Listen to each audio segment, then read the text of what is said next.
طيب كمان عايز اقول لكم انه تم اختراق الصفحة الخاصة بالبرنامج وبالموقع الرسمي للإعلامي وائل الإبراشي. كتائب القسام قامت باختراق صفحتنا وكتبت عليها يعني هذا الكلام، وفي صورة لهم نزلوها على الصفحة اللي احنا شايفينها كأنه الانتصار، يعني قاوموا.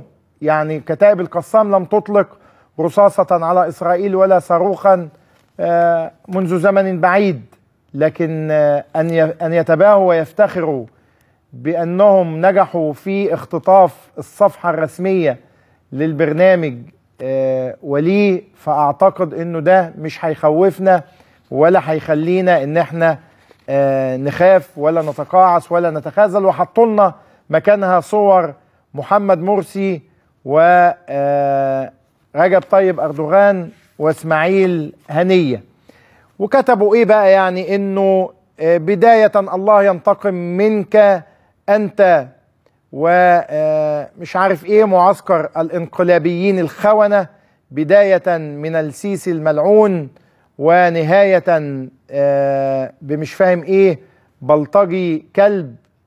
انا الحقيقة مش شايف الكلام كويس قوي، لكن المهم انها مجموعة من الشتائم تحمل او بيان يحمل من الشتائم الى التكفير، ويفتخرون ويتباهون بانهم استولوا على صفحتنا.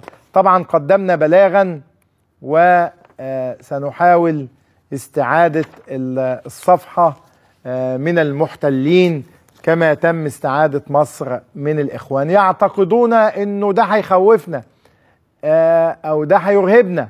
يعني كنت أعتقد أنه كتائب القسام تتباهى بالانتصار على إسرائيل وليس بالانتصار على صفحة العبد لله أو صفحة برنامج العشاء.